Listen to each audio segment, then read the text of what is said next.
morning, millennials. Welcome back to the Morning Toast. Happy Tuesday. Hope everyone's having a great day. Hello, Jax. How are you? It's only Tuesday. It's like a slug till the end. I know, but we're like, this week is going to be a slug to the end because we're so excited for, the weekend and the holidays. So we're going to have to work extra hard for it. But I'm just getting ready to celebrate. I'm getting ready to feel like I deserve the holiday. That's the best. No, this is really just the greatest time of year. I can't even explain to you. Ali and AJ really said it best. They summed it up nicely. It's the greatest time of year, and it's here.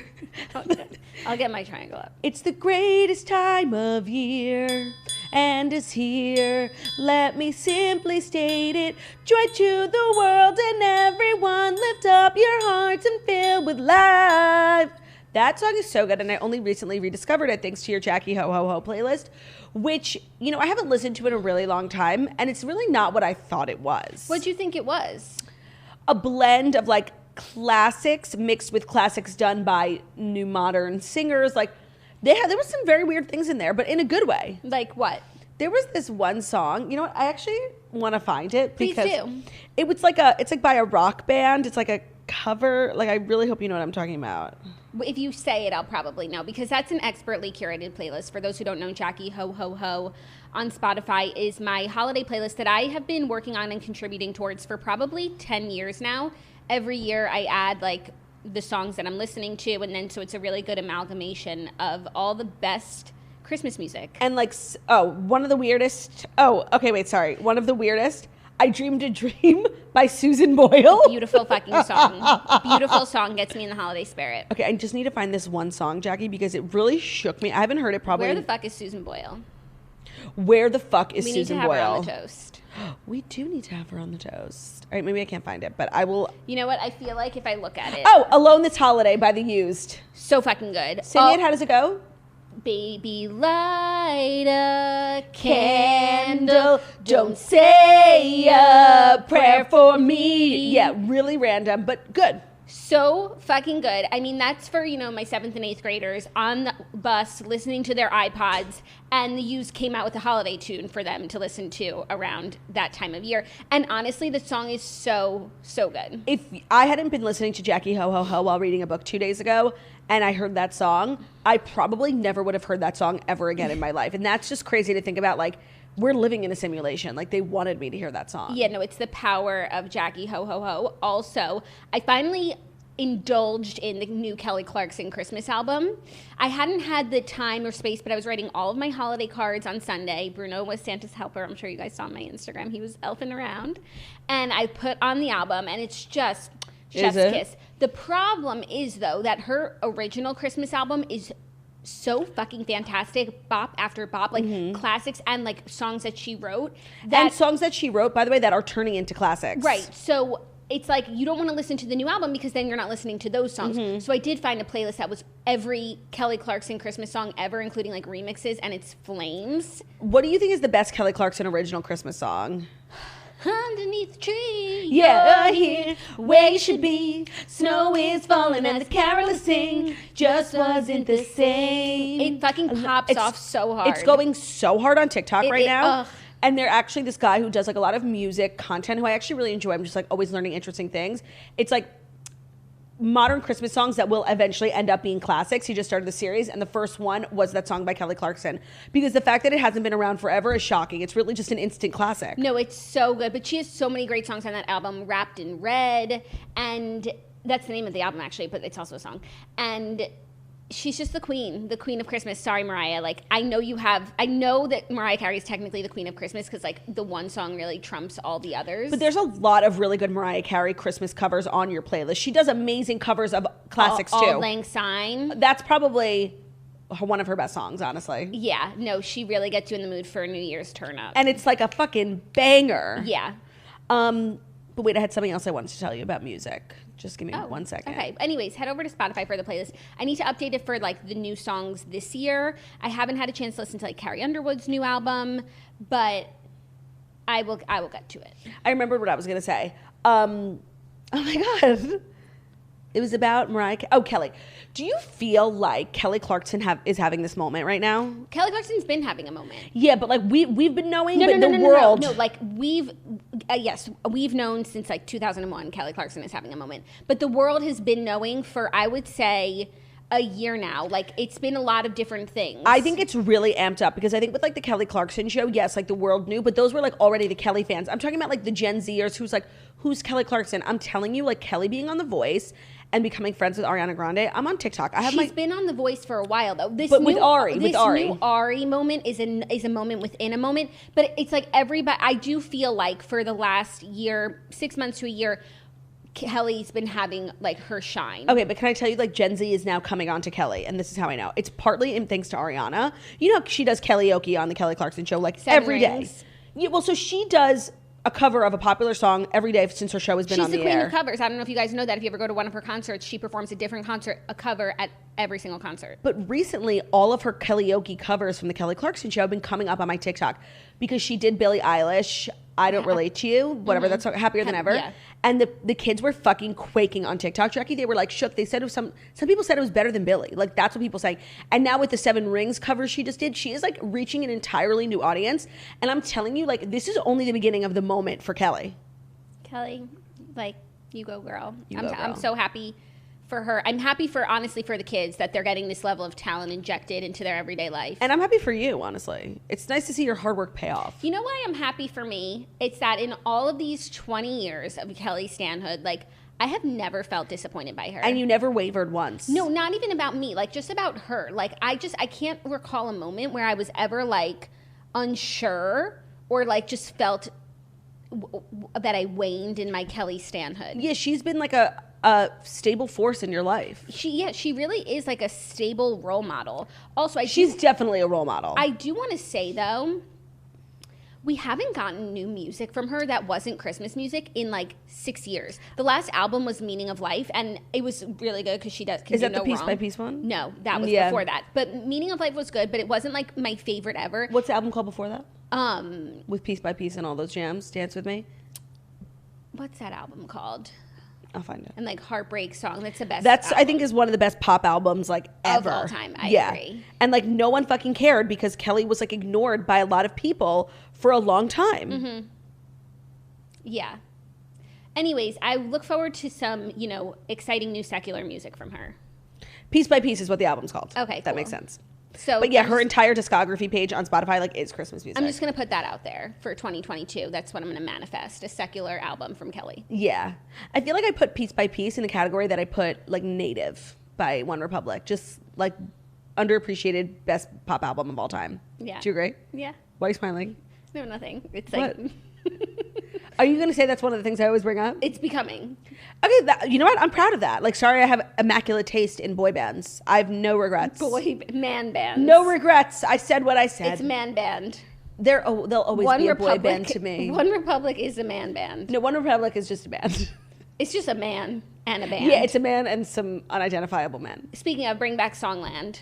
Yes, what the fuck? And actually, I saw someone, people were talking about it on like, maybe it was a Toast group, and they were saying Esther Dean is like involved in another show now. She is Battle of the Cover Bands. So does that mean she's out on Songland?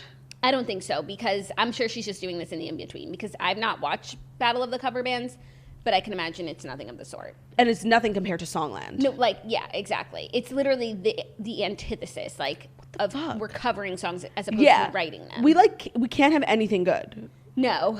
Hopefully, I mean, I haven't heard anything, but, because we do love the show, like, it will get canceled. Yeah, of course, because we are toxic and we curse everything. Yeah, everything that I've ever loved. Canceled. Since I was young. Yeah, that's why you loved me so much, I got canceled. We've got a great show for you guys. We've got the Fast Five, and it's Tuesday, which means it's Dear Toasters Day. Our advice segment will be at the end of the show. We've got a little TV recap. Jackie finally caught up on Succession. We'll talk about that before Dear Toasters. Yes, so much to discuss. I'm really glad something happened. Yeah, something big. I guess like once a season in the finale, something happens, and then like that. Then the next season is spent like everything plays out. Not really. It just sort of like pussyfoots around this big new change that like doesn't even signify change. You would have thought like at the end of last season when Kendall did what he did in that press conference, that would have upended everything in the next season, and it kind of like didn't. They just had a lot of conversations about it. He just like spoiler alert, like failed.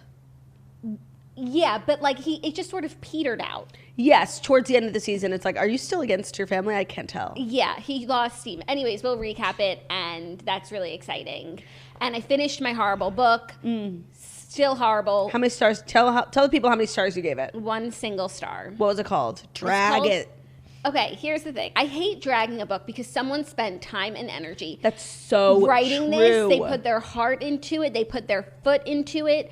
It was not for me on any level. It was awful. It was worse than I could have imagined when I thought I was reading a COVID book. And in the beginning, I thought it was like COVID's in the background, which is like kind of interesting because that's where we are right now. Where I just read Tessa Bailey's new book references the fact that we were in lockdown. Right. So I was, but then it just, if you've read the book, you know it takes the craziest turn. I explained it to Claudia yesterday. It sounds like it was written by the person in the world who's the most, out of everyone in the world, the number one person who's most scared of COVID. Yes. Yes. It was like the fearmonger's guide to COVID. Yes, in a lot of ways, yes. And so I really didn't like it, but I needed to finish it just to see where it was going in order to have an opinion and to reach my Goodreads goal.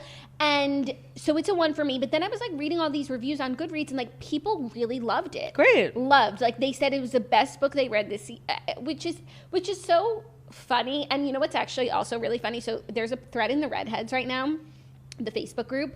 People sharing the worst books they read this year. Is my book in there? I'll cry. No. Okay. But it's like every single comment is someone's favorite book. No, of course. Do you know what, like Luckiest Girl Alive is there a number of times. Like, yeah, Invisible Life of Addie LaRue. Like all of these books that like someone loves, but also someone hates. And that's just books. Yeah, that's true, actually. You know? As an author myself of a New York Times bestselling book, Girl with No Job, The Crazy Beautiful Life of an Instagram Thirst Monster, available anywhere you buy books. Amazon, Kindle, Barnes & Noble, indie bookstores.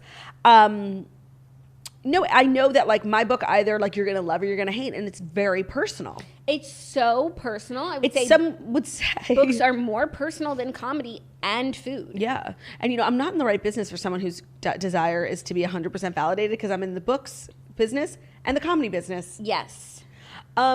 I also finished a book yesterday. I'm just plowing through to my 30 Goodreads. The fact that I will have read 30 books when, like, up until a year ago, I probably had read 4 books since I left high school. I'm so proud of myself. Like, and honestly, I was talking about it yesterday. Couldn't have done it without you. Like, you gave me the Kindle, you gave me the resources, you gave me Luckiest Girl Alive, which really changed my life. And then you threw in Evelyn Hugo, which just really changed my life. And I'm like, this is books? Like, who knew? Yeah. Couldn't have done it without you. Truly, like 100% of the credit goes to you. I'm so proud of you. And I also just want to say I'm in the exact same boat. Like in 2020, I read 65 books. That's insane. In 2019, I read 5, and they were all on vacation at the end of the year. In 2018, I probably read 0 books. Oh, for sure. Like, from the time I left high school, the books I probably read were the 3 Andy Cohen books. Like, that's it. Yeah. So I'm just feeling really proud of myself. And yesterday I read the new Tessa Bailey book, Window Shopping, which I started and put down after 7%. I'm like, I can't read this. And I don't know what compelled me to keep going, but it was adorable. It's perfect for end of year reaching your goals. Like I read it in literally 3 hours. It was so fast. There was like, obviously, like the fatal flaw of the book is like this girl gets her dream job, and like her dream job is being a window designer, which is just really niche. And she keeps talking about her dream like it's like, you know, being a ballerina. Like I just couldn't. I don't know, it's reminding me of Cruella. It was a little corny in a sense. Were you getting Cruella vibes? No, actually, but now that you say it, maybe. But I wasn't when I was reading the book. But the only problem was that like I was picturing the main guy. Are you going to read the book? I don't know. This book is getting the wildest skew of reviews in the Redheads Facebook. Okay, whatever. This guy's really tall and goofy. That's like his thing. And I'm telling you, I could not close my eyes without thinking that he was Tom Wambsgans. Like, the way he described his body and like his personality, I was like, oh my God, Tom Wambsgans from Succession is this man in the book, Aiden. It was so weird. That's really funny. Tom Wambsgans from Pride and Prejudice. Literally. That's crazy. Maybe I'll read it. I just started another book, The Family, which is a Dana's recommendation, and also is a read with Jenna choice, and she always chooses really good books. Who the fuck is Jenna? Jenna Bush Hager from the Today Show. JBH. She has a book club. Cute. And a few times our books have crossed. I think the only book we actually both chosen is Nothing to See Here. Was Girl with No Job, The Crazy Beautiful Life of an Instagram Thirst Monster. Exactly. Nothing to See Here was great. Anytime I've read a book that has been a Jenna's choice, it's actually been really good. And I can't say that for all of the like like famous book clubs out Right. there. So when it has the Read with Jenna stamp, I do take it a bit seriously. The Read by JBH. Yeah, exactly. Very cool. Very cool. Now I think with further ado. Without. You never know with us. there might be more ado about nothing. Much ado. But now without further ado, here are the Fast Five stories that you need to know before you wake up and take a bite out of your morning toast. And today's episode is brought to you by Luminous. We don't have a ton of time to get ready in the morning, so we're always looking for a way to put on makeup faster and easier. Makeup has always been a challenge between not having enough time, getting a good skin match, but not anymore.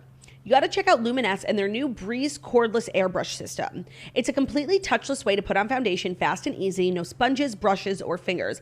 It goes on with air and is made for everyday application within just minutes. Okay, I just have to say, I've had my makeup done using Luminous products like a couple times in the past, and the way the makeup lays on your face is so sickening, but I thought it was something I could only really get done with a makeup artist. But now that they have this Breeze cordless airbrush system that is so small, it's like smaller than my phone, it lays your foundation on so gorgeous. They have so many shades. You can find the perfect match. It's very cool to be able to do it at home when I thought it was something I was really only going to be able to do with a makeup artist. Super convenient. It's a handheld airbrush, cordless and rechargeable. You can bring it wherever you need. It has a no mess tip that prevents it from spraying in your hair or your eyes. It's available in 18 shades, so there's a color for every skin type. It is water-based, cruelty-free products, made in the USA, clean, and has an 18-hour wear. So there's no more heading to a happy hour after work needing to reapply your makeup. Whether you're updating your beauty routine because you're heading back to the office or you're just looking for a better, faster way to put on your foundation, we've got good news. Right now, if you go to breezeairbrush.com/toast, you'll receive 50% off the airbrush makeup system plus free shipping. And because you're a listener, there's a special free gift included for you. So that's 50% off plus free shipping when you go to breezeairbrush.com/toast. Breeze is spelled B-R-E-E-Z-E, airbrush.com/toast. Don't forget, you get 30 days to experience the airbrush in your own home and send it back for a full refund if you don't like it, which I highly doubt. Great. Our first story, Kim Kardashian says no counseling or reconciliation effort will repair her marriage to Kanye West. Kim wants to terminate her marriage to her estranged husband Kanye sooner rather than later. Kim filed documents to move forward with her divorce and requested to be legally single after she first filed for divorce from the rapper in February of 2021. In her latest filing obtained by People on Monday, Kim asked to have child custody and property matters be separate from her marital status. So she is forging ahead. Kim, please come back to me, didn't stop her from filing. More specifically, Kimberly. These court documents, which to me, this is par for the course, I feel. I'm not feeling... No, I think you're being delusional. No, why? I think that they should get divorced.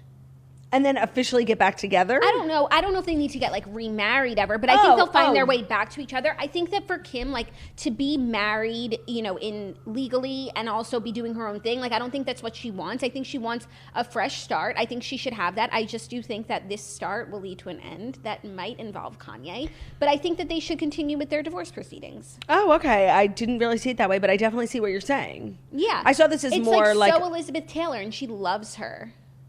Kim loves Elizabeth Taylor? Yeah. Okay. I mean, for me, it's giving, Greg and Nene, fully divorced and then had a whole other wedding. That's my frame of reference. But Elizabeth Taylor works too. Yeah, I mean, I don't know. She's also dropping the West. That's a shame, but I understand. It's a shame because, by the way, what is going on with KKW Beauty? Is it still in the rebrand? Yeah. But also now it's going to have to be KK Beauty, which just doesn't sound great. Yeah. It's crazy that she made West such a part of her brand to begin with when she was already a household name. And so now to have to, change all the signage is a lot of legwork. So, but it makes sense that she's dropping West, and she doesn't need to have it there. No.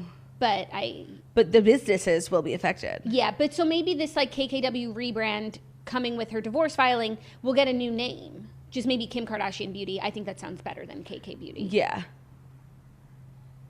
Whatever. As it pertains to the divorce, I don't know if I'm really I'm not 100% in on them getting back together. I'm very open to the idea, but I also just love Kim having the opportunity to look elsewhere. It's fun, she's in her 40s, she looks the best she's ever looked, she's at the top of her game, she should be able to enjoy the fruits of her labor. Yeah, I agree. I'm here with, and also if they don't get back together, this has been so tumultuous, dragged out almost, that I'm very comfortable with the idea of them not being together. It would just be like the greatest treat if they did, but I will be okay if they don't. I agree. Like we're past the initial shock. Yeah, no, I feel like the way that they did this was best for the grieving process. Yeah. You know, especially like there was rumors first, then we got comfortable with the rumors, and then there was solidification. It was a long drawn out thing that eventually we were just like, okay. And tired of. Yeah. And used to. Yeah.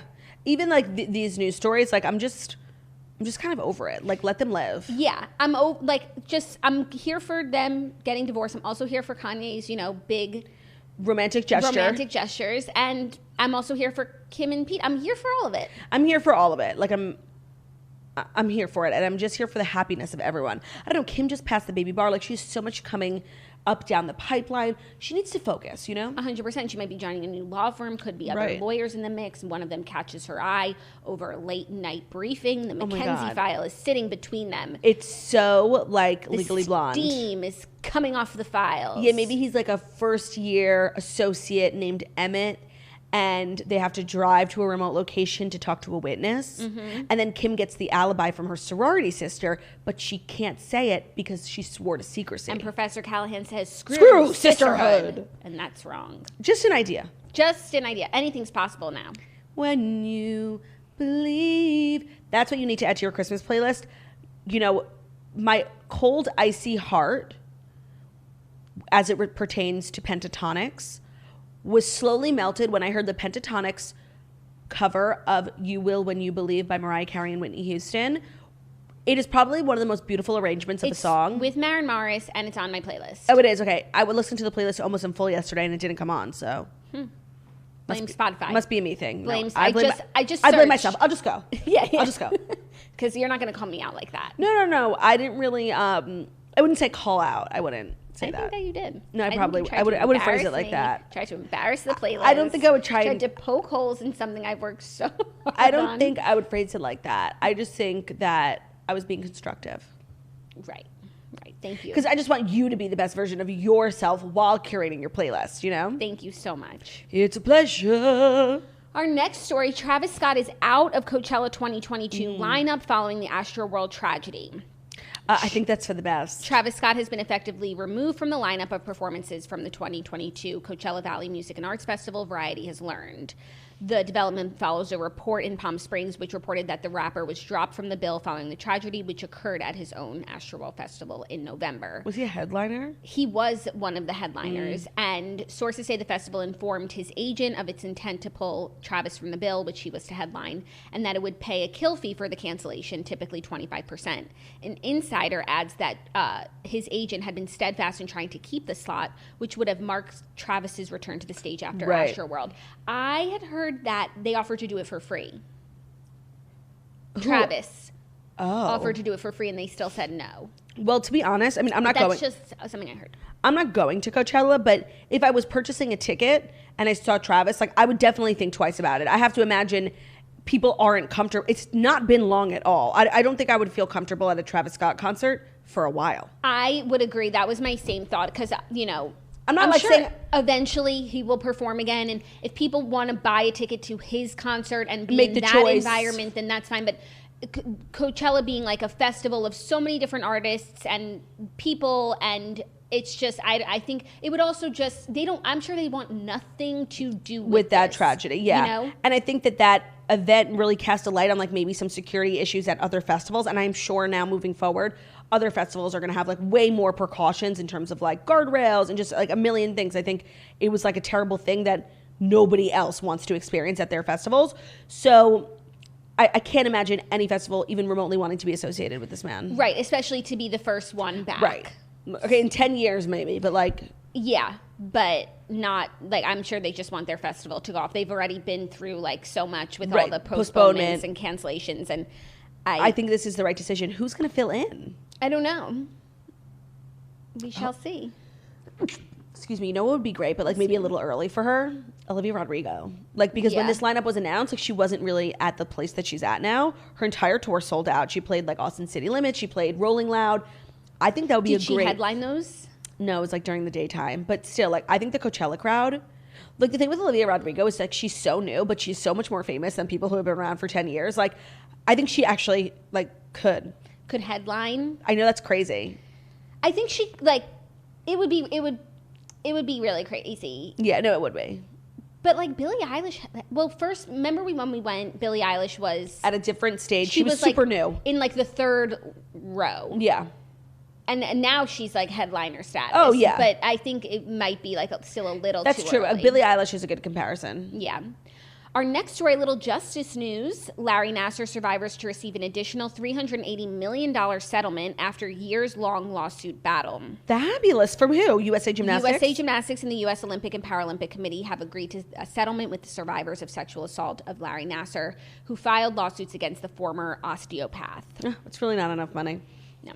According to the USAG's official site, a federal bankruptcy court in Indianapolis on Monday confirmed a $380 million settlement between and those who were assaulted by Nassar during his 2-decade tenure, with USAG overseeing the medical treatment of gymnasts hoping to represent Team USA in the Olympics. USAG and USOPC will also provide several other non-monetary provisions to the lawsuit complaints, including a dedicated seat on USAG's board of directors and an investigation into the organization's culture and practices. Oh, great. So if some of the survivors are, like, involved in USA Gymnastics now, I guess put them on the board. Put them on the board. Like, that makes this much less likely to ever happen again. Yeah, but if it's going to be survivors on the board, not just like, hey, we're going to have a board seat of someone who's, like, making sure this doesn't happen again. Oh, sorry. I interpreted it as one of the survivors. It just says a dedicated seat.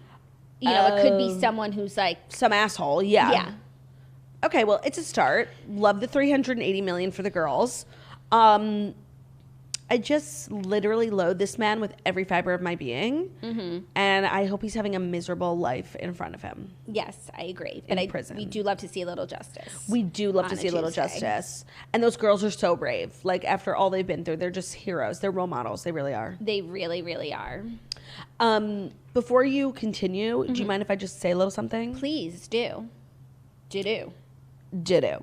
You've got to check out Omaze, the new way to enter to give back to charity and have fun doing it. Here's how Omaze works. You enter for the chance to win something amazing, and at the same time, you can donate to support great causes. It's fun and easy.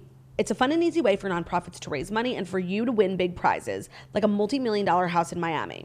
Here's how it works. Go to omaze.com/toast, that's OMAZE.com/toast, select the Miami Dream House or a different experience of your choosing, and then once you've selected your prize, you could choose a donation amount from $10 to $150. The more you donate, the more entries you get. Through your donations, Omaze has raised more than $150 million to support over 350 nonprofits around the world. Everyone deserves a chance to live their dreams, and with Omaze, extraordinary prizes are within reach for everyone. Enter today for your chance to win the Miami Dream House or other life-changing prizes and experiences at omaze.com/toast. Plus, receive 20 extra entries when you enter code TOAST20. So that's omaze.com/toast and use code TOAST20, TOAST20, to receive 20 extra entries. Great. Our next story, speaking of Olivia Rodrigo, she's belting out her hit song Driver's License at the real-life DMV. Oh, I saw her. Tiny Desk. Ooh. Wow, really? Just disrespected the book in a atrocious way. I'm so sorry. Yes, I saw she did her Tiny Desk concert at the DMV, which was very cute. Yeah. Most Americans dread a trip to the DMV, but Olivia Rodrigo was willing to hang out at one of the offices after hours. The singing sensation spent time at the Glendale DMV in California earlier this month, recording a show of NPR's Tiny Desk concert series. The unusual gig location was a reference to her big hit, Driver's License, which she performed at the DMV along with 3 of her other hits. Her team reportedly paid $2,383 to use the DMV office after it closed to the public for the day. Economical. Yeah. I mean, it's a little on the nose, but... I mean, I just like the DMV... will never be an aesthetic. I know everybody hates the DMV, but I feel like I hate it more than the average. You don't even have a license. I know, but I think it's because of like just the DMV trauma that I've experienced. Okay, in my what's the first trauma? permit, they're just so mean and So impatient, and they just like they're oh my god, especially in New York, because you get like New York attitude plus DMV attitude, and it's just in my first permit photo, like I literally have tears in my eyes. Because they're like yelling at me like to go do and this and that. And I'm just like, I'm just a kid. Yeah, no, that's the thing. When you first experience the DMV, and I think why we're all so emotionally scarred by it, is because when you're like 15, 16, 17 getting your permit, and you're so young and impressionable, and they're so mean to you always. That's why I think as a society, we all have like childhood trauma from the DMV. And like you're so excited to be doing this thing. It's such a big day. And they just rip you to shreds. They just take a dump on it. Yeah. I'm actually dreading the day that I have to go in for a new photo because I have the same photo. I've had my license expire, I think maybe once since I've gotten it, but they just send me a new one with the same photo. But I do think eventually I'll have to take a new photo, right? Yeah, probably. I can't tell you how little I'm looking forward to it because my photo right now is hella cute. Oh, look at you. Yeah, like it's just like a random thing. Like I actually looked like pretty that day. Yeah, but it's always interesting. Like those pictures, like whether it's license pictures, passport, whatever, like they really are a sign of the who times, you are. You know? Yeah. You can't Facetune. You can't do a little Trust me, I've tried. turn of the head. Like that's your big face. No ring light. That's your face and you're stuck with it. Yeah, and like a lot of the times you have to put your hair behind your ears, something about like showing your ears in your picture, and that's just like the most unflattering. I don't mind it. I actually did something crazy last time I had a photo taken. I did an updo. Like I didn't do an updo. I just had my hair like slicked What back. photo was this for? Like passport? Yeah, one of those. And it That's was like very brave. Yeah, no, but it turned out like kind of cute. Okay, well, Just like pro tip. I haven't had my photo taken. Like my passport and my license are like on the verge of expiring, so I haven't taken a photo in like 8 years. Get ready. Like 40 pounds, you know? Yeah. I actually have to practice. Like No, and like do some, ice rolling. Yeah. Gua sha. Yeah. Really get the face as tight and trim Right, as and so then you snatch. show up to DMV looking and feeling your best. Yeah, but like after all the shit they put you through, you're like sweating, you're crying. Like After being made to feel like you're worse. Yeah. Yeah. You gotta bring the ice roller with you. No wonder I never went back. Yeah. But Olivia Rodrigo is throwing herself into the lions. It was a very good concert. I guess she has good associations with the DMV because it's where she did get her driver's license, which changed her life. opened up the whole world to her, literally, figuratively, musically. So I would imagine like she looks at it fondly. Yeah. I wonder if she's going to continue doing HSM, SM. She is. Yeah. She said when they go back to filming, I saw that she said that she's in.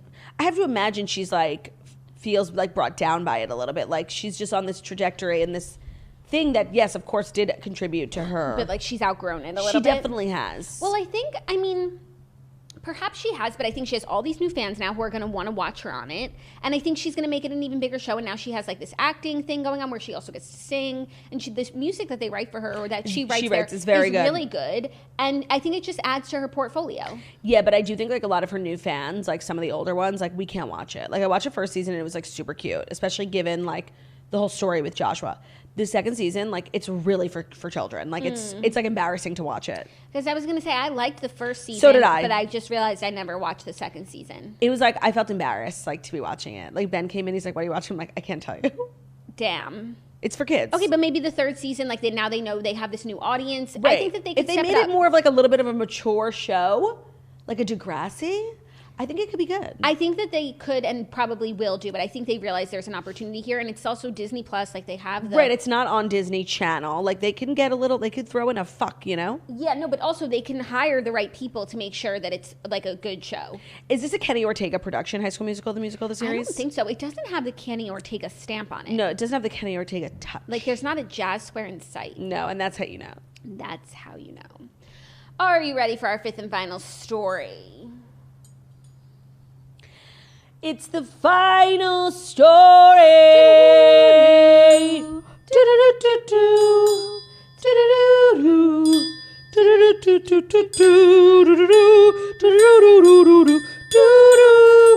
the final story.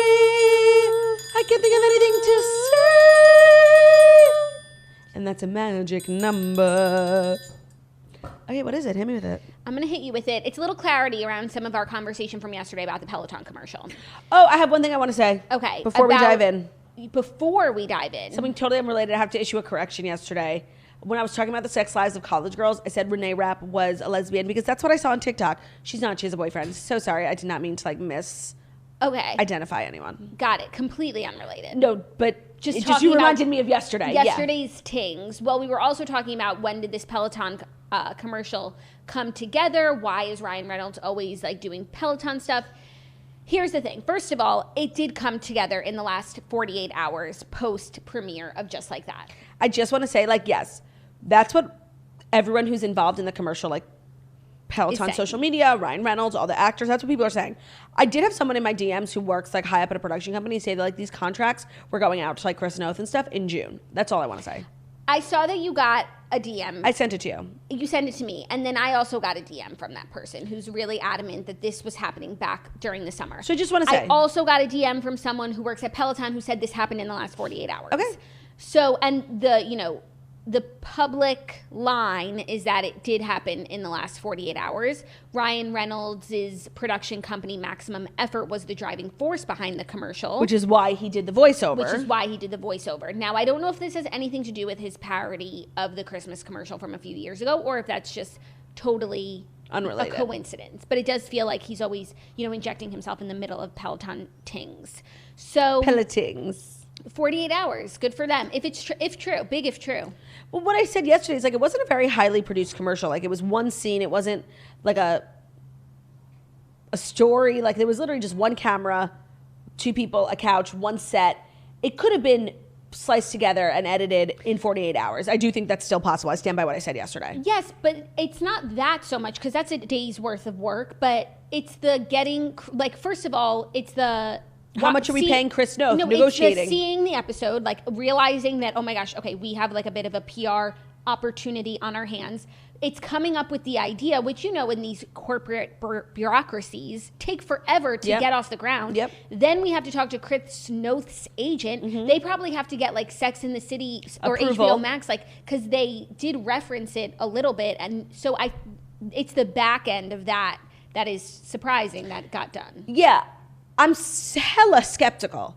Like, it's possible, but I am skeptical. It's funny. Yesterday, before they announced that it was, 48-hour turnaround, you were more believing that it was 48 hours. No, but now they want us to believe it so bad, I'm not believing it. Wow. They think that they know that I know, but I know that they know that I know. Wow. Yeah. She turned it around. I did. I flipped the script. She flipped the script. Those were the past 5. Feel as though you needed to know them. For sure. Yeah. But we're not even close to being done with today's episode because we've got so much good stuff. We're going to dive into the TV recap, which is brought to you by Hush Blankets. Let's talk about the quality of your sleep, Jackie. The reality is over 160 million Americans struggle with sleep, and Hush is here to help. Hush is an industry-leading sleep brand that carries a wide range of sleep essentials for every sleeper. Whether you're a hot sleeper, cold sleeper, they have everything you need to get the job done. They carry everything from pillows and sheets to their best-selling weighted blankets and mattresses. They even have their ice technology, which keeps you cool all night long with their iced weighted blanket and their mattresses. So if you're looking to improve your nightly rest naturally, Hush is the answer. They also offer a 100-night guarantee on all of their products. So if you can try out any of their products for 100 nights and return it with no hassle whatsoever. Great gift for someone in your life. Weighted blankets are great for someone who's like struggling with anxiety. Great gift for yourself also, like if you just need a refresh of your bed. If you sweat in your sleep, it's nice to purchase products that are completely targeted towards keeping you cool. That's their ice collection. It's a true game changer. They also love to give back at Hush. From day one, they have donated 1 in 10 adult products and 1 in 5 kids products to those in need around the world. So if you're looking to upgrade your sleep, head over to hushblankets.com. They're having a huge sale right now, so make sure to check it out before the sale ends. Again, that's hushblankets.com to take advantage of the big sale that's currently going on. Wonderful. Okay, Succession, spoiler zone, fast forward if you haven't watched yet. But season 3 finale popped off. I mean, it was really like, I was watching it very excited because you said a lot happens. And I was like, still took me, 2 hours to get through it because nothing was happening. But then, of course, the last 2 minutes, we got the answers. It was also a gorgeous episode, like taking place all over. Aesthetically. Alexander Skarsgård house in, what is that, like Lake Como? I don't know. I don't know where it's supposed to be, but it's so sickening. Like, it's just upsetting to watch, like when they go from the helicopter to the boat to the house. Yeah. Honestly, I was thinking like I need a Zofran because that's a lot of travel. A lot of like, and also like, I've never been in a helicopter. You have though. Never. No? I'll never go in a helicopter. Yeah. But I think that you like, if you feel everything because it's like not that big. Well, I think the ones that they're on are like the limousines of helicopters, like really fancy. I don't think it's that bad. But no, it's not a mode of transportation I'm even remotely interested in ever pursuing. Yeah. And then to get into a boat, like I was just like, ooh, where's the sea bands? Yeah, like why did everyone want to go from the wedding? Like I would have rather stayed put at the wedding. I just feel like this episode really highlighted like how fucking annoying all the kids are. And I know that like, I think that most people are like team kids, which is so crazy. These kids are such fucking ingrates. First of all, except from Kendall, who's a murderer, so like it doesn't even matter. Neither of them have ever even properly worked at the company. Like for real, like he had a stint in LA, Roman, and then he like quit because they didn't like his movie or whatever, and he was doing a bad job. Shiv worked in politics up until a year ago. Like, but you expect this Fortune 500 billion-dollar company just to be placed up your ass because you're Logan's kids? Like, they're such fucking ingrates, and they just expect so much from Logan. And not only does Logan give them nothing, which like, yes, I guess is frustrating as like a kid, but like you don't fucking deserve it. No, but I don't feel like he gives them nothing. He gives them everything. They have like billions of dollars to They their don't care names. about that. They want the power. Like they do not care about the money. But what will they do with the power? They're so ill-equipped. And also like the entitlement. Yes, of course, like you would hope that, you know, you will succeed when the day comes. But like Logan has said over and over again, the day is not here yet. So like every time they don't get what they want, they're going to like go and tell the world that he's crazy and like deranged and like old senile man. No, they're so out of control, so ungrateful, and so ill-equipped to take over this company. So unworthy. I completely agree. I mean, anyone who's team kids, I can't understand you whatsoever. Like, and when Logan was like, make your own fucking pile. I was like, that's it. That's the whole thing. And also, not only make your own fucking pile, but you have a whole pile to start with. Right. Like you have literally every opportunity in the world, but the only thing you want is to take away the thing your dad built. Fuck off. No, and it's like they have no respect for the thing that he built. They like talk so much trash about it. Like, right, they don't even like the company. They don't even like the company. They don't like their audience. They don't like anything about it. So why are they so desperate to get it? I don't know. They're so entitled. No, that car ride where they're like talking on the way to the villa that Logan's at, like the blind leading the blind. Like no, and three they really idiots. thought that they were gonna storm the Bastille, stage this coup, and like to have their asses handed to them in such a way was so beautiful. If I'm a little RDH, it's like I do wish that Roman would have turned, because he's been like the most loyal up until this point. But it's like, I understand why he didn't. Like Logan once told Kendall, like, this will be yours, just trust me. And then he, you know, didn't give it to him. He said the same thing to Shiv, and then Shiv shot the bed, and I'm sorry. So why should Roman believe him? So like when he's saying to Roman, no, Roman, like it's, you know, you'll be tops. He's like, listen, fool me thrice, shame on me. Who is your least favorite kid? Say it on the count of three, okay? It's so easy. It changed recently. Me too. One, two, three. Shiv. Okay, wait. Who's your favorite kid? 1, 2, 3. Connor. Roman. Oh, Connor. I forgot about him. I love Connor. He's harmless, like really. Yeah. And when he had that whole when Kendall was like, I'm the eldest son, I was like, ooh, well, because they have different moms, right? Yes. Connor has a different mom than everyone else.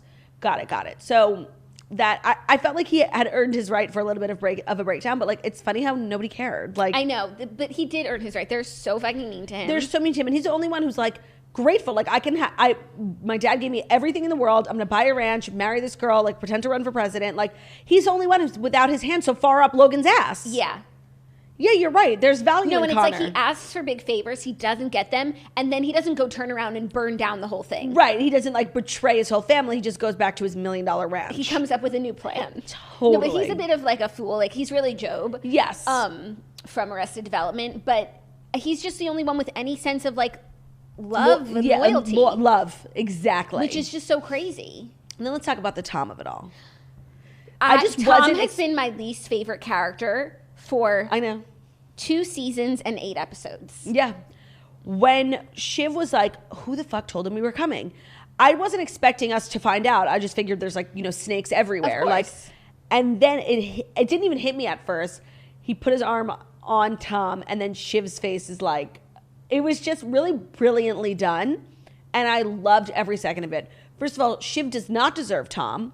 Tom wanted to be so loyal, and like she wouldn't let him, and she's so mean to him. Like fuck Shiv. I'm so team Tom. I would have done the exact same thing. Yeah. No, I mean I don't know how they stay married after this, but how were they staying married before? Like she literally treated him so poorly, and he was looking out for number 1 and number 2, cousin Greg. Cousin Greg, who's so cute, and I really hope he ends up with the princess. And also, like, cousin Greg is pretty loyal, because even when the family was at odds, like, he stayed it good with Kendall and with everyone else. So he's a good one to have on your side, right? And I hope that, you know, this this L, this big fat L for the kids, like continues on. Me too. Season after season. Because I don't know what the end goal of the show is, but if it's like the kids winning, like I'm not interested. Well, I think the end goal of the show is like succession. Who will succeed? Right. How does, when Logan, because eventually he will either die or retire, then like what comes next? I'm here for the Gojo deal, by the way. Like, we've got to evolve. Yeah. We've got to. I agree. And Alexander Skarsgård was spitting facts. He was giving, like, Elon Musk vibes. Yeah. When he was telling that story of, like, Mark Zuckerberg told him about, like, the Roman slaves, and Logan was like, oh, Zuckerberg has some kid reading history for him now? So funny. You have to watch a show with subtitles, like, or you will miss out on, like, some really good shit. Yes, but I watched a lot of the show when I was, like, binging it. I watched so much with subtitles, and you realize a lot of the script is, because I guess they want it to be, like, very realistic. A lot of it is, and stuttering and, like, kind of repeating themselves, because it's not, like, because it's, like, real conversation, and it made me really hate the dialogue. Oh, doesn't bother me at all. Oh, it really, having the subtitles on, I try really hard to do it without. Otherwise, seeing all these and like small things that they say in between, it just really bothers me. Oh, I mean, I noticed the but it doesn't bother me, and I feel like I would miss out on half the show. Like, I would have no idea what's going on if I didn't watch with subtitles. Yeah, if I hear something that sounds important and I didn't get it, maybe I'll go back, put on subtitles. And it depends on who the character is. Like, sometimes on Yellowstone, I have to put on subtitles for John Dutton because he just speaks so low. What I thought was really great about the episode was, like, they had that conversation, Greg and Tom at the wedding, and I had no idea what the fuck they were talking about. Yeah. Like, I just thought it was like a weird Tom thing. Like, I didn't think anything of it.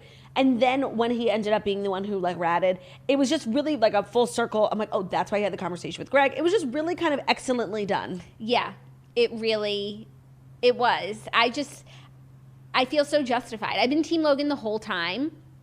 And I know most people have been like Team Kendall or even like Team Shiv and whatever. And just like, I feel seen. No, I can't believe people out there are not Team Logan. Like, that's insane to me. I feel like that's, like, if I meet someone, I have to ask them if they're Team Logan or Kendall. Because, like, if you're Kendall, like, we just have totally different values. Like, I completely agree. Like, respect your elders. Like, don't be ungrateful.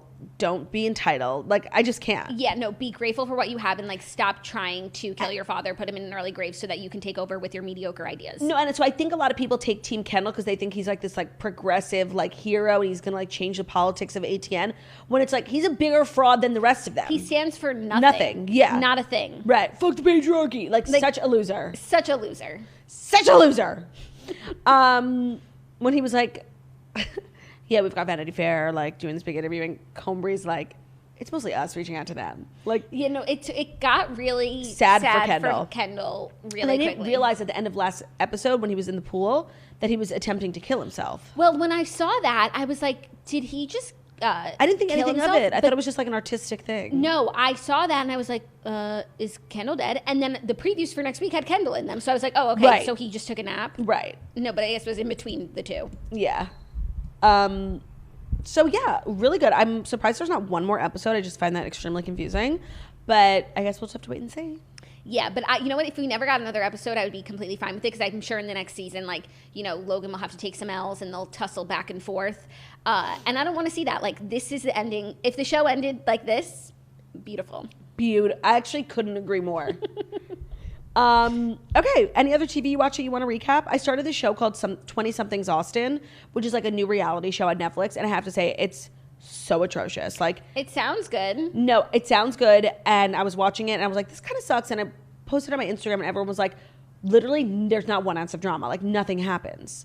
So I just gave up. But I thought it was interesting that they cast like a really like normal looking group of people. Like on reality shows, they're always just putting people like, I've never seen a girl like that when I walk out on the street. It was like normal people with like normal bodies and different like diverse sexualities and ethnicities, and I liked that, but it just wasn't good. Like that's, well, it sounds like a good premise. Maybe they can get it together. And I think they'll probably do 20-somethings like New York. Not if no one's watching. Yeah, but you know. Yeah. Not a bad idea for a franchise. No. Okay, well, the show is not done yet because it is Tuesday, and that means we're doing Dear Toasters, our advice segment. So if you ever want to write into Dear Toasters, the email is deartoasters@gmail.com. We will answer your submission anonymously. And today's episode is brought to you by Skylight Frames, a photo frame that you can update instantly by email from anywhere. It's a great way to feel close to those you love even when you're separated. It sets up effortlessly in under 60 seconds. Just plug it in, use the touchscreen to connect to your Wi-Fi, and enjoy. Sending the photos from your phone to the Skylight Frame is also effortless. Everyone in the family can just email them to the personal Skylight email address, and they'll pop up in seconds. So it's really tech-friendly. Like if you're giving this to a grandma or a mom who's not super techie, you can set it up for them in less than 60 seconds, and they can set it up for themselves. It's super easy, and then they never have to worry about updating the photos. You do it all from your phone, emailing pictures to the frame, and they'll literally think you're Steve Jobs. Yeah, literally, like that you invented this like crazy ass like magical product. Frame. It's really a great way to keep in touch with people, friends, family who live in different parts of the country.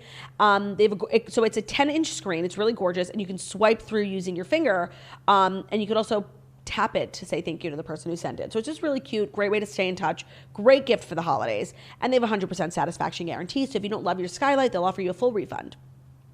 Now, as a special offer, you can get $10 off your purchase of a Skylight frame when you go to skylightframe.com and enter code TOAST. So that's $10 off your purchase of a Skylight frame when you go skylightframe.com, enter code TOAST, SKYLIGHTFRAME.com, promo code TOAST.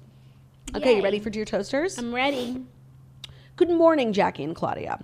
First things first, I've been a toaster for about 8 months because my friend from college made me watch Claudia's stand-up show while I crashed at her house in Minneapolis for a work trip.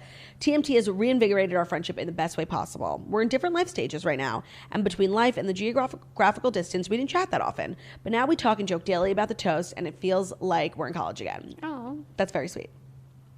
I'm currently 24 weeks pregnant with our first child, and my husband and I are so totally at a loss for boy names. He desperately wants a little girl. We don't know the gender, and for that reason, along with the fact that I come from a 4-daughter family, I think we're probably having a boy. We've had the girl name picked out since day one, and we are in love with it. It's a classic name, and it relates to both of our families, but as for the boy names, none of them are speaking to either of us. We obviously have time, so we agreed just not to think about it for a while. My husband has this amazing friend/mentor who's an eccentric older man who has never been married, has no kids, nieces, or nephews. He's a very normal name for a man, but it's also kind of blah. He's always been so generous to us, housewarming gifts that cost thousands of dollars, surprise airplane tickets, nice dinners. We just recently found out that he is worth an obscene amount of money. Do I suggest to my husband that we name the potential boy baby after him on the absolute off chance that our child gets set up for life? I'm so embarrassed even typing it out. But like Claudia said, money talks. I can't tell if he would be annoyed that I suggested using his friend or if he would vehemently agree. And then we are stuck with a boy with a blah name but a potential trust fund. So here are the questions. Do I keep this to myself or tell my husband? Would you name the boy after him or hold out for one that speaks to you? Sincerely, a toaster who wants a daddy warbucks. You should definitely talk to your husband about it. If it's on your mind and it's an idea, and like see what he says. Maybe read the room. Maybe he would say, "No, I actually never even liked him. I don't want like our kid to be named after him." Maybe he would like be touched. Maybe he would be like, "Yeah, oh my God, actually, I think that we might get the fortune." And if you like the name and there's not another name that you love, like this is a real option. So talk to him about it. I'm not saying do it, but also I just want to say there's a way for you to like get his fortune. It feels weird to say it. There's a way for you to get his fortune without naming your child. But when you do have a child, make it clear that this man is a very important figure. Maybe make him the godfather, like something random. Yeah, invite him. You can work on getting your fortune without naming the child. So if you hate the name, that's a valid reason. She doesn't hate the name though. She said it's blah. She said it's a classic male name, which sometimes is like... No, that's what they said about the female name. It's like a perfectly classic. She literally said it's a blah. The female name has family history for both of them. His name is a classic male name. That's what she said. The girl's name we are in love with, it's a classic name and it relates to both of our families. Okay. And boy names, none of them are speaking to us. He has a mentor who has a what name? He has a very normal name for a man, but it's kind of blah. That's what she said. Okay. So it's not... I'm imagining like a Matthew, John. Biblical John, yeah. Yeah, which is fine. I mean, but also, this is how I felt before we found out the gender. I was like, I had a million girl names picked out and not one boy name. And we needed to find out the gender because otherwise I would have never spent my time on boy names. Mm-hmm. So obviously you've already made this decision not to find out, but maybe you should just find out because you need time to plan and think about these things. That's true, because if you find out the gender and it's a girl, You don't even have to think about this blah name. Yeah, but they've clearly decided not to find out the gender. But I think if you're really like at a loss for names on one gender, you should find out. Yeah, it might just take some of the stress off. I can't imagine like going in kind of unprepared like that for half of the possibility. So definitely talk about this idea with your husband, you know, take his temperature, but also, you know, get some baby name books. Those are always like really fun to do. It is. You know, it's also a great way to find good different names is by reading books. Like, that's what I was going to say. The book I read last night, the girl's name was Stella, and I love that name, but my best friend Anna just named her kid Stella, so I would never. But it was like got me thinking, like, that's a gorgeous name. Yeah, no, especially reading like historical books, historical fiction, like names. It's a great way to find names. Yeah, and the man's name was Aiden. I also thought that was a gorgeous name too. Gorgeous, gorgeous girls. So I actually everybody's saying that. Oh, okay. I'm so glad you asked. Is it the soup one? It's from TikTok. Gorgeous, gorgeous girls love soup.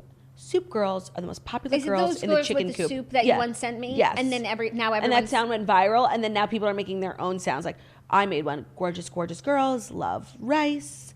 Rice girls are the nicest girls in high school. Like, you just make up your own little thing. Got it. Okay. Like, gorgeous, gorgeous girls are always running late. So it's exactly what I thought it was. Yeah. Okay, cool. You're just so smart. And it started with soup. Yes. And the chicken coop. Okay.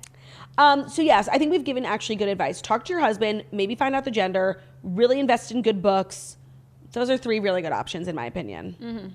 But good luck with Daddy Warbucks. Even beyond all this naming things, please keep this man close to you. Like, give him an important role at the christening or something. Like, there's money on the table here, okay? Maybe you can name him after Daddy Warbucks himself. Yeah. You know what Daddy Warbucks' name is? Carl. Oliver. I love the name Oliver. A beautiful name. I love that name. That is way too close to Olivia. I know. Okay, next up. Hi, Jackie and Claudia. How you doing? Darn good. Huge toaster. Thank you for getting me through the pandemic. So I'm getting married to my P-Jam fiance this coming summer. We've been together for 7 years and are from the same hometown. I've been super close with his family, and I love my future in-laws, especially his mom. Unfortunately, last November, my fiance's maternal grandmother passed away at the age of 99. It was definitely coming, and she's in a better place. I loved his grandma, and she even gave my fiance her wedding ring to use as my wedding band. Here's where it gets awkward. Due to COVID, we have not had a funeral for Grandma. Some of the family lives in another state, so it's been difficult to coordinate a time that works for everyone. My future mother-in-law asked my fiance if we could have Grandma's funeral the day after the wedding. My fiance is a people pleaser and didn't give her a yes or a no. We had planned on staying at our hotel an extra night since we are going on our honeymoon at a later date. The funeral would be 2 hours away, and I definitely didn't want to be hung over. I feel like a bridezilla for saying this, but having this funeral during our wedding weekend will make the fact that the wedding is over so much sadder. Am I the worst person in the world for not wanting to go to a funeral on my wedding weekend? What should I do? Love, a toaster, and the least favorite daughter-in-law. That's fucking insane. Yeah, I just want to say, I think you're like in this tunnel. I'm so glad you wrote into us because you can't see out of like this. As normal people, your in-laws requesting that their grandmother's 99th funeral be the day after your wedding is so asinine. When she passed away a year ago?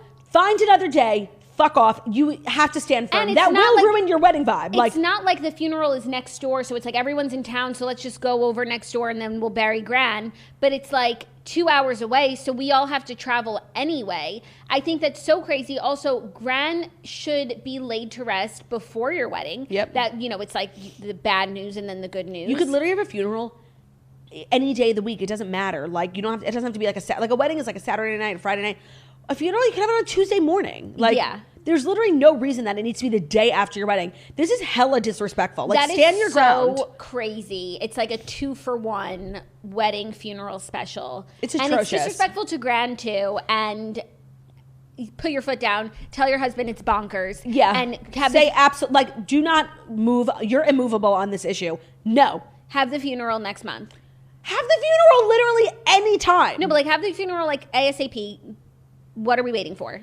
This is asinine. Your mother-in-law is a piece of work. I just want to say that's unreasonable to ask. Perhaps the way that they see it is like, listen, everyone's coming to town. We'll kill two birds, one stone. No. But I don't know. I just don't think a funeral is a bird that you just I'm assuming kill. you're a COVID bride. Like, after all you've been through, seriously, like, fuck off. Also, if they do want to have it like at the same weekend as yours, then at least the funeral should be first. No, like, it shouldn't be on the same weekend. At the very fucking least. I get it, but like, no to this whole thing. I agree. No to the whole thing. Good luck. Let us know. All right, finally. Hello, Claudia and So Jackie. what does that mean to not have a funeral for that long? Like, where's Gran? I think like in a drawer, you know? Oh, cremated? No, in like a mortuary drawer. For months? Yeah, it's like cold in there. No, I'm sure, like, but don't they have, like, you can't just take up a drawer forever. Or I guess you're cremated, but you don't have a funeral for cremate. Yeah, you do. No, you don't. Because it's just a service, a celebration of life. Well, that's not a funeral. People who are cremated, like, then, like, they take their ashes and, like, do... Yeah. Like, a funeral is a casket. Okay. That's really, like, a lot to think about. No, I know. I really don't like thinking about, like, Yeah, physical bodies after death. We've like, got to move on. I can't think about it. Oh, no, now I'm going to sneeze. I've been triggered. Hold on. That way, that way, that way. To the left. To the left, to the left. Okay. Final one. Hello, Jackie and Claudia. 2021 has literally been the hardest year of my life, and it would take a 100-page essay to explain all the reasons why. But trust me when I say it's been a year. I became a toaster this year, and y'all have truly kept me sane and been a happy distraction for me through some of the tough times. Thank you. So the cherry on top of my very difficult year is that my husband and I'm 25, he's 26, decided to get a divorce. We've been together for 6 years, eloped at the end of June, and we've been talking about marriage for a long time, and I've always known that he's the one. The decision to divorce was not because of any crazy dramatic reasons like cheating or a big fight. It was a lot of small things we've been dealing with for a very long time that have been piling up and we've been sweeping under the rug. We both love each other so much, but we reached a point where we realized we may not be each other's endgame. Needless to say, it's very fucking hard. However, I'm not writing in for advice about my relationship or how to handle the end of it, although I do welcome any kind words. I'm writing in because we were only married for about 5 months and I'm really embarrassed. Even though everyone around me is telling me not to be ashamed or embarrassed, I can't help it. This is the person I truly imagine spending the rest of my life with, having children with, etc. And we've talked about that for the last 6 years with my friends and family. Now suddenly I'm like a divorcee at 25 years old after a 5-month marriage. Like, what the fuck? Literally just typing that sentence made me cringe. I feel like people think that I was impulsive when I married him and that we couldn't just handle the married life and called it quits after 5 months. I know that it is so much more layered than that, and I know the truth, but I feel like everyone around me is judging me. I'm trying to survive the heartbreak of it all, but now I feel like I have to explain myself to people too. What the fuck do I do, and how the fuck do I handle this? Love you all so much, and thanks for any advice. Claudia, I'm in Austin and will be attending NLOG, and I can't wait to see you. P.S. If this actually makes it on a YouTube episode, please tell the toasters watching on YouTube to comment their advice on how to get through a long-term relationship breakup. I need all the advice I can get right now. Thanks. Okay, so you hear that. If you're listening and you have advice on long-term relationship breakup, drop a comment on YouTube because the girl who wrote in will be reading them. Yes. Okay, so my advice is less so on long-term relationship breakup because that's just like, the grieving process. No, she wants our advice, like how to handle like the stigma. Optics, stigma, the optics. And first of all, like, you're unwavered in your decision and you know that it was the right thing to do, and that's the most important thing. Like, there's no regrets. You know what you did was right. And even though, and I feel like this is such a corny motto, but I was seeing it going around, like in 2020, 2021, we stopped caring about what things look like and start caring about what things feel like. So yes, I like that. Like maybe it looked like a great relationship and it was 6 years and you guys were just like taking each next step, but like who cares what it looks like when it feels like shit? That's true. And I think that obviously it's easier to easier said than done, but like you have to put people's opinions out of your head. Like, they don't know what it was like. You made the best decision for yourself, and like you have saved yourself so much time, energy. And if there are people around you who are like speaking negatively, they're doing you a favor by showing you their true colors. Like, those aren't people, friends or family that you should really be like hanging out with if they can't even just be by your side and like and defend you when you're going through a tough time. No, and like to be together for 6 years, to get married and then get divorced months later, like really something isn't right. And so yes, you could have like in their view you could have trucked on, and then like, but then the problems become bigger, and then there's more time wasted. And like, what, you're 25 years old, like, right? Your whole life isn't ahead of you. You've got to change your perspective because you just did the best thing for yourself. You've liberated yourself, and go like enjoy. I mean, obviously it's a little soon, but like hit the town. I just want to say, alternative like idea, I think there's something like incredibly cool and chic about being divorced at 25. I just want to say, it's like, very Evelyn Hugo. It's very just like, oh, you're so cosmopolitan, you've been through so much, you're so mature. I don't really think like, if I don't know anyone who's 25 and divorced, but if I did, I would be, oh, I'm sorry. Like, Taylor Strecker is one of the most interesting people I know, and she got divorced at like 28, I think. Like, she's so interesting. Like, I would love to I think it makes you an interesting person. I just want to say, maybe not everyone thinks that, but if I met someone who's 25 and divorced, I would be like, tell me your whole life. Right. Far more interesting than someone who's staying in a marriage that's really not making either of them happy. 100%. And you're far braver, and you'll be so much better in the long run because you made this decision. Like, I know you made the right decision, so we don't have to tell you that, but it will make you a better person just for like a million reasons. Like, you're just putting yourself first. Yeah, I agree. I think that you need to just like, you know that you did the right thing, but just like hold true to that. And there's really, aside from the fact that I guess like it sounds a little funny, like you wrote it like 25-year-old divorcee, or I don't know. I think it's very, very chic. And if you look at it through that lens, like you might be empowered. I just want to say it's giving like, I don't know. It's giving like chic energy. And it's also giving, because it's giving very confident, like I know myself energy. Yep. And like I know that this wasn't right for me. And even though it was the most painful thing to do, and then like we have to undo years of legal stuff now, and like a relationship and this and that, but like I know myself, and most people don't, especially still at 25 even. And so that's what it says to me. I agree. I think you sound like a fabulous gal, and like lean into it. Yeah, lean in. Best of luck.